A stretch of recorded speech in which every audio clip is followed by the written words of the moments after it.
England चले गए। London में बैरिस्ट्री में अव्वल आने और वजीफा जीतने वाले वो अनोखे भारतीय थे। अब तो अहमदाबाद की वरिष्ठ अदालत में बैरिस्टर पटेल की जिरह और जीतों की धूम मच गई।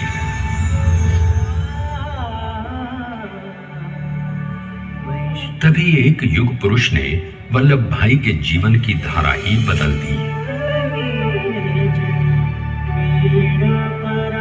दक्षिण अफ्रीका में सत्याग्रह के अहिंसक अस्त्र से गोरे शासकों को सबक सिखाकर भारत वापस आए बैरिस्टर मोहनदास करमचंद गांधी से मिलकर वल्लभ भाई ने अपने कुछ वर्षों से सीखे विदेशी व्यवहार और संस्कार हमेशा के लिए त्याग दिए और अब वो अपने खेड़ा के किसानों को हक दिलाने के लिए बापू के साथ आंदोलन में कूद पड़े।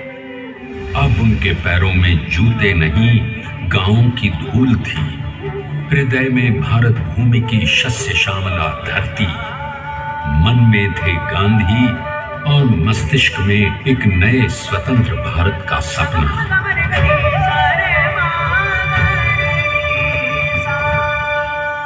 तभी बारडोली के मजबूर मजलूम किसानों की यातना का समाचार उनके पास पहुंचा। तुरंत वल्लभ भाई वहां पहुंचे और यूं शुरू हुआ भारत का सबसे बड़ा और सफल किसान आंदोलन बारडोली।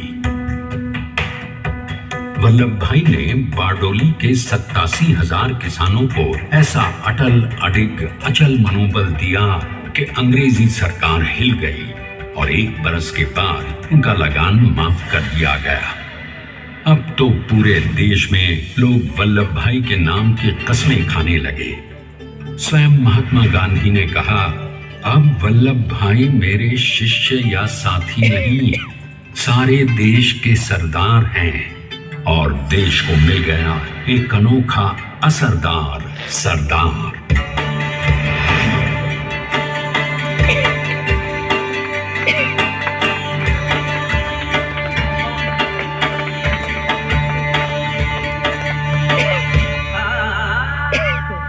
सरदार पटेल के नाम और देशभक्ति से अंग्रेज डर कर कांपने लगे। 1930 के नमक सत्याग्रह और दांडी कूच में वो बापू से भी पहले गिरफ्तार किए गए। तो सन 1932 में फिर उन्हें बापू के साथ ही जेल में 2 सालों के लिए डाल दिया गया।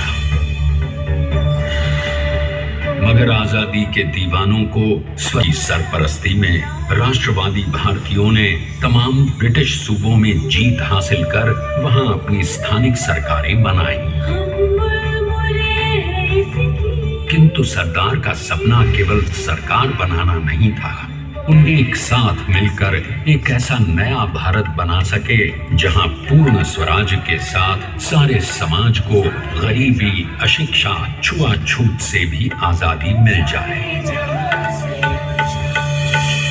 इसकी पहली रणनीति थी भारत को अंग्रेजों की गुलामी से आजादी, ताकि भारत के लोगों की अपनी सरकार सबके साथ और सबके विकास के लिए काम कर सके। बापू की अगुवाई में अब देश ने अंग्रेजों को अंतिम चेतावनी दे दी, करेंगे या मरेंगे, क्विट इंडिया, अंग्रेजों भारत छोड़ो। बस फिर क्या था, संघर्ष की रणभेरी बजी। 3 सालों के लिए सरदार पटेल को भी सत्याग्रही नेताओं के साथ जेल में ठूंस दिया गया।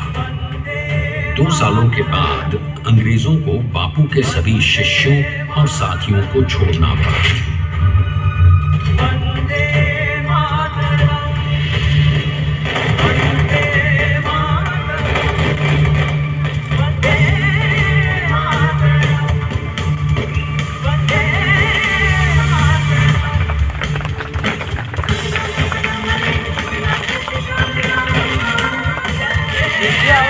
सबस्क्राइब करा, घंटी वाजवा आणि लाईक करायला विसरू नका। स्वतंत्रता के स्वप्न के सच होने के साथ अब सरदार पर कई एक नई जिम्मेदारियां थीं।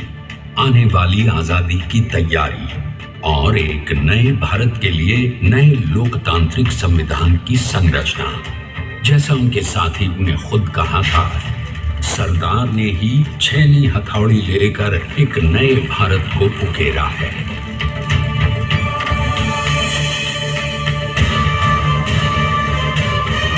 स्वाधीनता तो प्राप्त हुई, लेकिन खंडित भारत में भी उठते विभाजनवादी अंधकार को अभी दूर करना था। जब देश के खंड खंड होने का भय उत्पन्न होने लगा, तो सरदार ने निर्भय होकर खुद अपनी केंद्र सरकार और साथियों को भी चुनौती दे डाली और जम्मू कश्मीर को बचाने के लिए सारे देश का आकाश वायुयानों से भर गया।